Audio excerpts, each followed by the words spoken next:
Our guest today on Caribbeana is Mr. Ernest Skinner. Mr. Skinner is a Trinidadian who has been residing here in the United States, I would say umpteen years.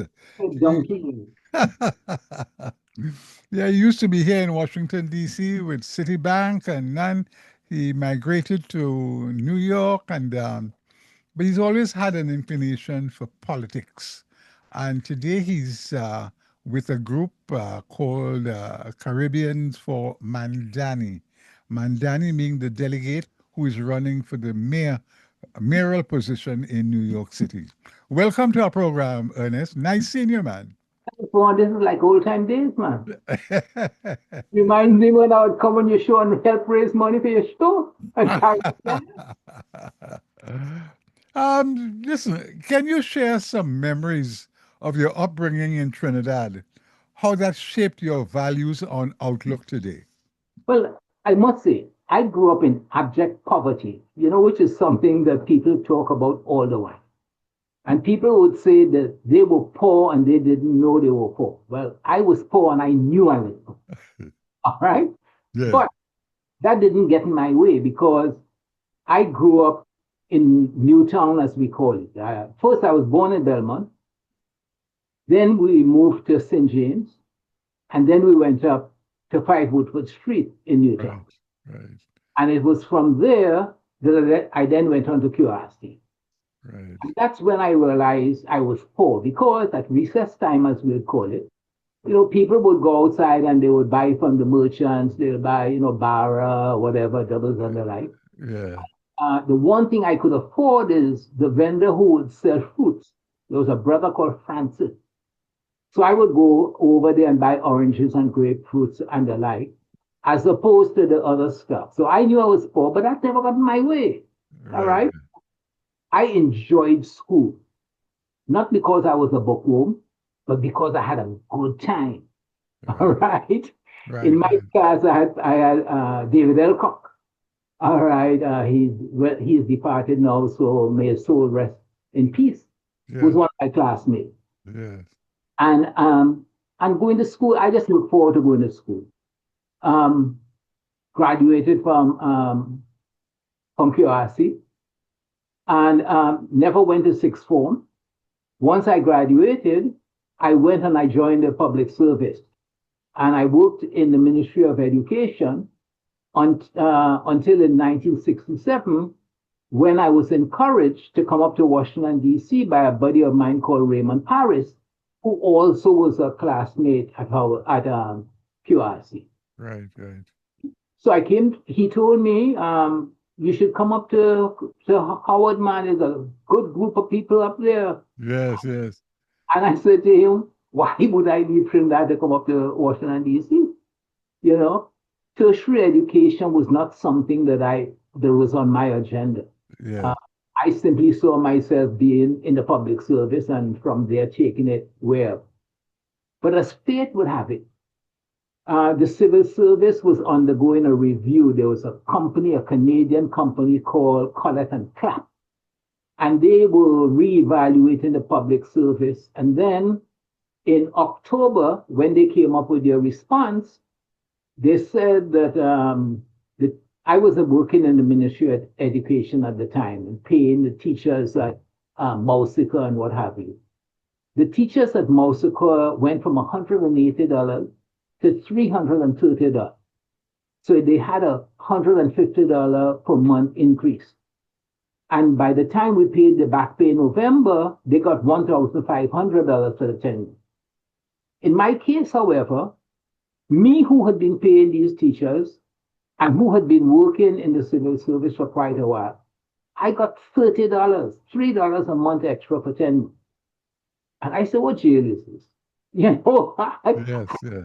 I found that to be so unfair. Right. Right. That Right. was around the time when my buddy had encouraged me to come up. So I asked him, I said, what does one do to get into the university? He said, well, you have to take an exam called the SAT.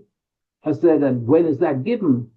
And he said, maybe September, meaning like the following year. I said, well, he said, but you don't have to wait until then. You can send up the certificate that you had from QRC, and most likely you would be accepted based on that. Right. So I did that.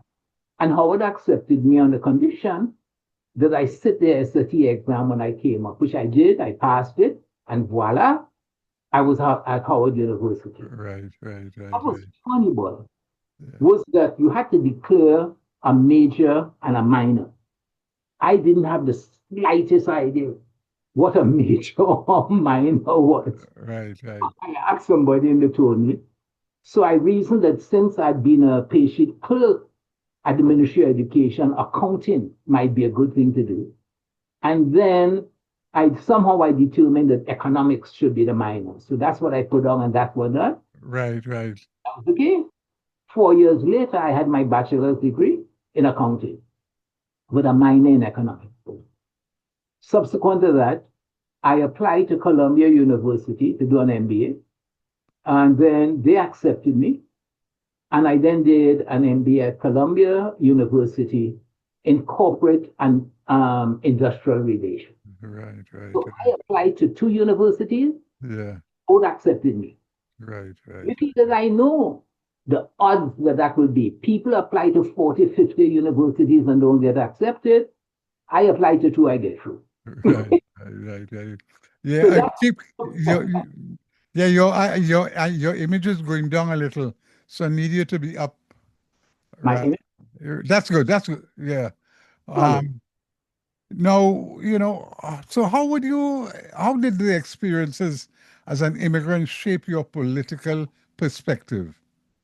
Well, I don't know that it had anything to being a immigrant that changed my perspective. No, seriously, when I was in Trinidad, I had started to follow politics because my mother used to be involved in politics. She was affiliated with something called the POPPG. Yes. It was headed by a guy called Albert Gomes or something. Right. Right. All right. And she would go to these meetings and she would come home. And what I remember is she would bring food because at those meetings, just like here, when Yeah. they have these political events, they have like a buffet and the like, and there's always more food than there are people. And you're encouraged to take the stuff home because otherwise we'll spoil. So I used to look forward to that. So that Yeah. was my entry to politics. Right. Right. So I saw myself as, being engaged. But as I said, through the circumstances that brought me to Washington, D.C., it, Right. it was the mid 60s. And of course, it was the height of the civil rights movement. Right. Right. What turned me on was the fact that there was this guy called Stokely Carmichael, Yeah. which it seemed as though the American government was hell bent on trying to put in prison. Because he would be all over the place in America. He would be in Vietnam, he would be in Cuba and the like. And apparently at that time, and even worse now, if you happen to go to a foreign country and you speak what they perceive to be badly of America, they want to jail you. The beauty about it is that Stokely always traveled on a diplomatic passport from these countries. Right. He Right. never stamped his American passport.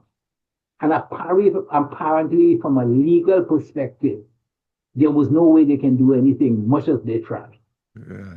When I saw the impact that he had, and after he declared Black Power, and that became the rage, Yeah. I said to myself, boy, look how this guy from Trinidad come here, you know, and he's involved in the struggle.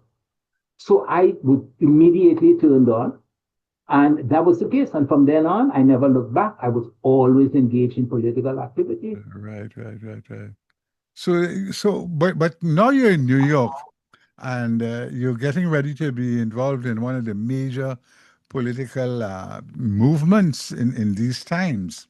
What issues first motivated you to get involved in politics in New York? And you got to remember, I came to New York before I went to Howard University. I came for a brief period of time, stayed at a family member's home for 2 weeks, got oriented, came to DC. So after I graduated with my master's and then got my MBA from Columbia, it was a matter of what do I do now? So I started to work first with Price Waterhouse and then with Citibank. But because of just the what was happening at the time. I couldn't see myself doing other than being involved in politics. And because I worked in a high profile company and I had a high profile position, especially in the area that I was working in, which was Flatbush in Brooklyn. Yeah. When you were in Flatbush, Brooklyn the other time, you walk the streets, all you hear is Caribbean accent. I'd never forget an American friend of mine from Seattle, Washington. She came visiting, and I was taking her a tour. And she said to me, she had never been in a place in America where she felt as though she was an outsider because all she heard were these different accents. Now in her, Yeah. all of us sounded the same way. But of course, to you and me, we know we can make the difference between the Haitians, the Trinidadians, the Guyanese, what have you. But I just got involved because it was, I mean, a melting pot, and the activism had started around me. And then we had the situation of the Haitian boat peoples, as they were called, coming in here. Hmm. We started to create somewhat of a schism between the English speaking Caribbean people who had been here a long time and these people who had just come. And, and there was this dichotomy between the two in which those who had been here before felt as though, they were it, you know. And Yeah. I stepped in with some Haitian American folks. There was a brother from Haiti who, Ray Joseph, who became the Haitian ambassador to Washington, D.C. And he and his brother had a newspaper called Haiti Observateur, I believe was the name of the publication.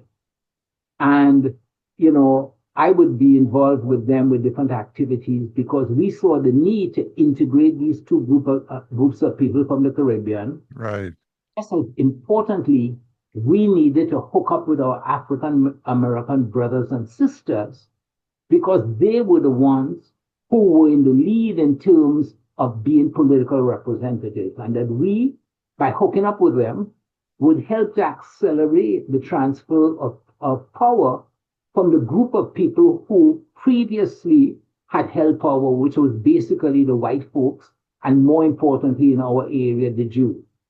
Because the one great thing the Jews had done is that they got together and they ensured that all the political positions in the areas where they predominated, Yes. they candidates, they ran their own as candidates. So I got involved with some Caribbean American folks to say, look, man, in Flatbush and East Flatbush and those areas, we had become or were becoming the majority population, and we needed to be actively involved. But the problem we were running into is that our people kept holding on to this green card because in their minds they were going to be going home, as they would Right. say. Right. Okay? And not realizing, of course, that they were going to end up staying here for donkey years. And not only that, that their children won't see themselves as being Caribbean, they would see themselves as being American because that's what they were.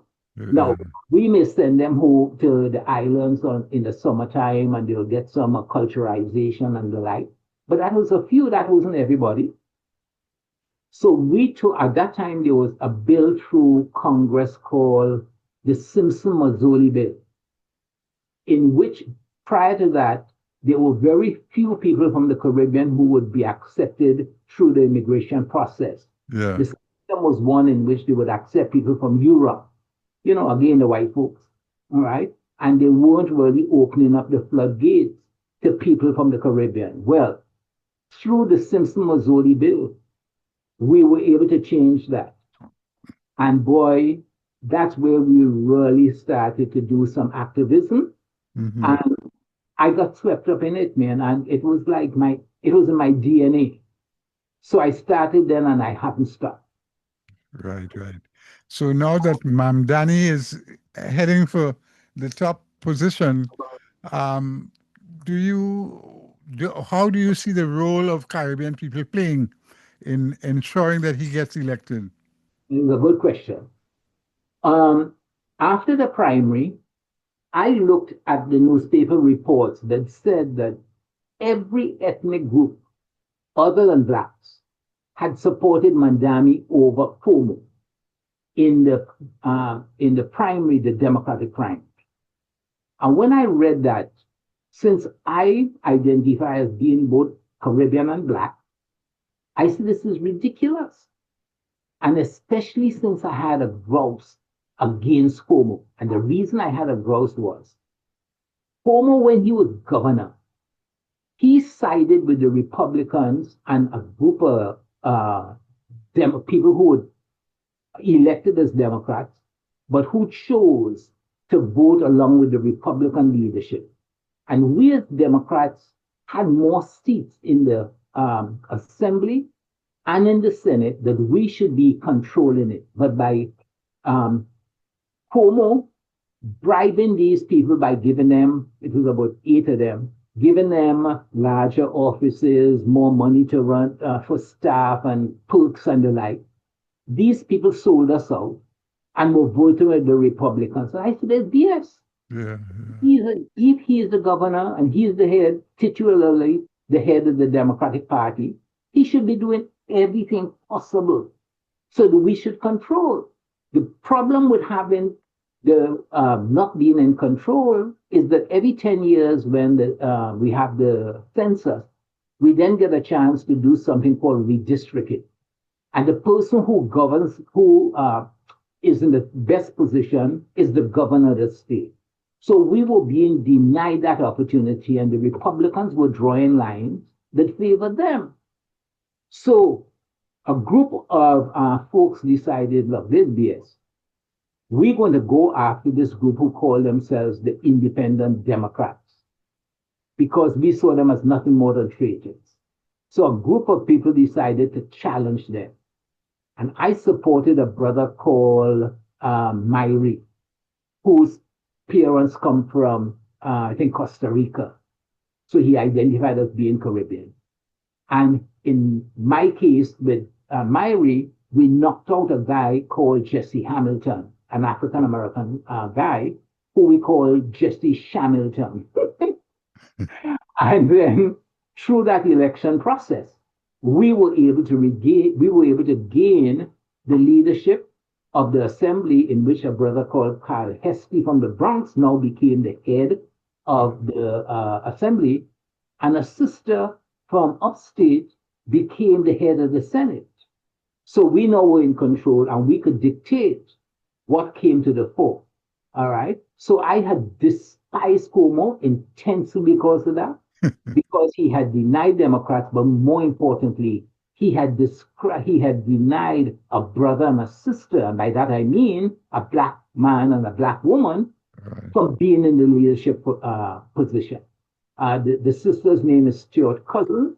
Yeah. So Al Hesty on the assembly side is the head, and the sister is the head of the Senate. So as a result, I just decided, look, something had to be done.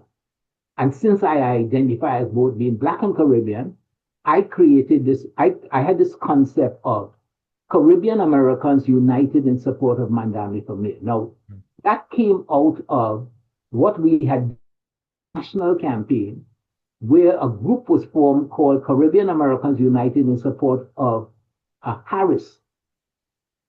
So I just took off Harris' name Yeah. and inserted Mandami's name.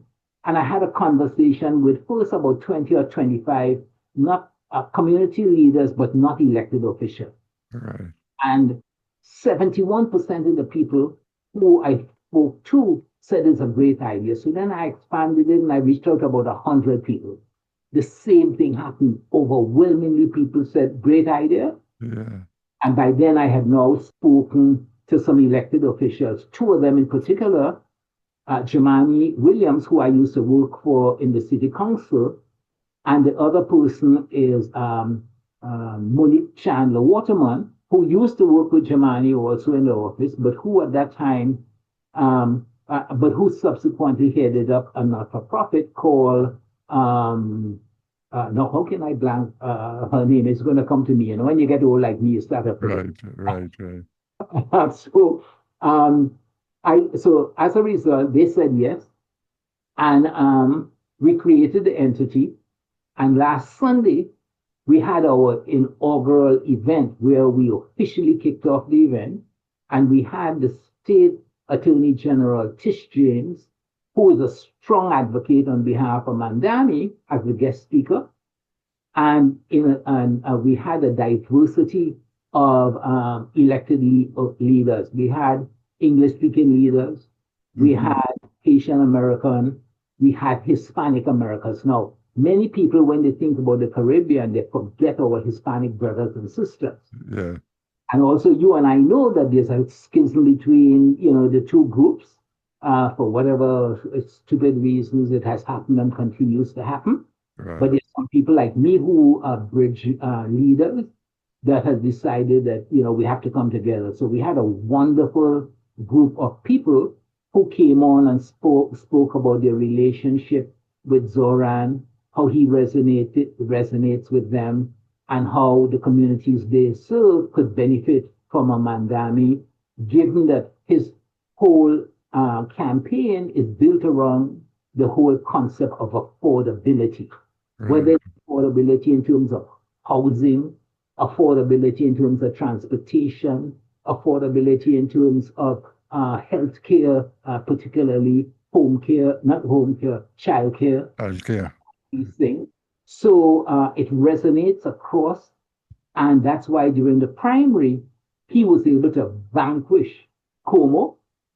I mean, decidedly, despite the fact the polls had said that Como would win. What was wonderful was that when Mandani started out, he was polling at 1%. Right. Right. And even people like me, who are so heavily involved in politics, I didn't know about Mandani because I'm a brilliant guy. Mandani is out of Queen. And as we know, only 37 years old, he had not been there for a long period of time. Yeah. But it turned out he had been very impactful. So when he won the primary, I'm a Democrat. I said, that's my man. Yeah. And here it is. I am the head of, well, not the head. I originated the concept of Caribbean Americans United in support of Mandami. And we're off and running. And we're going to do everything possible to carry him over the finish line. Now, why is that important? It's important because A, he's an immigrant. B, he resonates with us. It's not like some people who, they may be immigrant, but they come here and Yeah. then they turn their backs on their own people.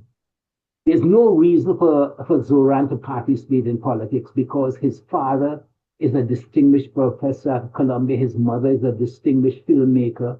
So he has Yes. a comfortable life. But he hasn't stopped identifying with the lower and middle class people.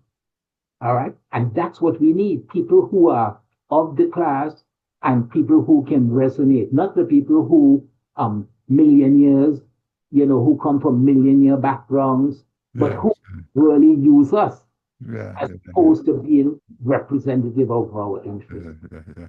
Yeah. How do you see Caribbean people coping with what is happening in the White House and on the Republican side? We, we, Um, we got to cope with it like everybody else. You have a choice. You're either going to stay, uninformed and uninvolved, or you're going to find ways to make your voice known. The first way to make your voice known is through the ballot, obviously. yeah. All right. But people tend to look at this as only voting. This is the voice that we have is engaging with our elected officials because they're the ones throughout the year that are either bringing money into our communities or not, or they trying to decide what our priorities should be. So we need to have that conversation constantly with our elected officials. The other thing we have to do is we have to learn that in politics, you have to donate money. You have to donate your time, but you've got to donate money to be able to allow these candidates to run an effective campaign. So that's what we have to do. Yeah. And we just have to, go with this. We can't be kowtowed to think, well, all right, they might lock us up. If you happen to be a citizen and Yeah. you do the right thing, You just have to do like, I mean, in the 60s when we came up here, but for Stokely and them guys doing what they were doing down south, our Yeah. African American brothers and sisters would not have been able to make the gains they made through the civil rights movement. And then we, as the immigrant group that came up, benefited from that. And we need to always recognize that, but for our African American brothers and sisters, we'll be catching our ass like child's piece, as we say in Trinidad. Yeah. You know what I mean? Yeah. Yeah. Yeah. Yeah. So that's why I said and by being at the table during the campaign, we will be at the table after the campaign. We brought Zoran Mondami to what we call Little Caribbean in the Flatbush area. Yeah. We had him meet with four Caribbean merchants that we had identified prior. All right. One guy has a health food store. A sister has a vegetable stand. A third person has a restaurant. And the fourth person has a business that sells bric-a-brac, as we say, all sort of merchandise, whether it's flags, t-shirts for the Caribbean or whatever. Right. So we had him engage with these merchants for 5 minutes or thereabouts so he could hear from them Yeah. what were their issues, what were their opportunities, whether city regulations were getting in the way of the business or assisting their business or what have you. And he was able to share somewhat of a vision as to what he wanted to do. Yeah. When that was done, we then had we had a press conference. All right. And I kicked off the press conference in my capacity as the organizer of Caribbean Americans United in support of Mamdani. And then I turned it over to Assembly Member Monique Chandler Waterman. And Right. then, a brother called Josh Peer, Haitian American district leader. He spoke up in support of Mamdani and pledged his support for Mamdani and the like. And because we only had 2 hours with him, Yeah. there were other people around who wanted to speak, but we were allotted from 11 o'clock to 1 o'clock.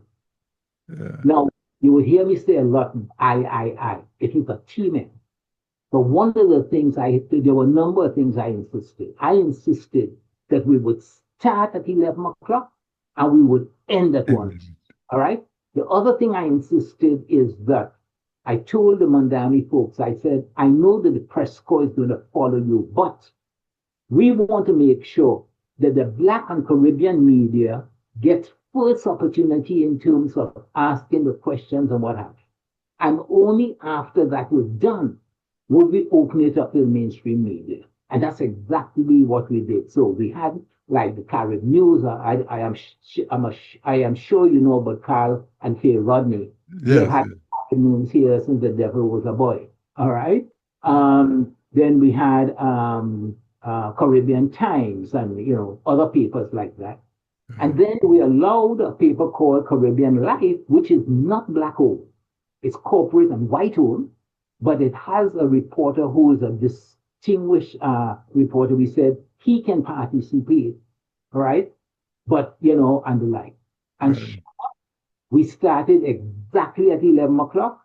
We ended at 12:48. Right. Right. Right. Excellent. So with me, I don't go in for this, anytime is West Indian time, that kind of stuff. I've been that long to live that way. I'm extremely happy with that exchange. And of course, we had told them that the Labor Day parade was an important institution that he had to be at Yeah. the breakfast and had to walk the parade route. And I saw him in it. Yeah. Yeah. Unfortunately, at one point, he went on a truck and there was a soca artist, happened to be a guy from Trinidad who was digging up stuff and he used some obscenities, which that was so out of place now, so in place, but like any, he's a politician, he let it ride. Right. But we have been engaged with Mondami in the campaign, and they have assigned a brother with Trinidadian roots to be Yeah. our conduit.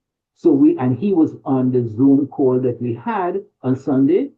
Derek is his name, Derek Davis, and we're off and running, man, Right. running till November 5th. Right.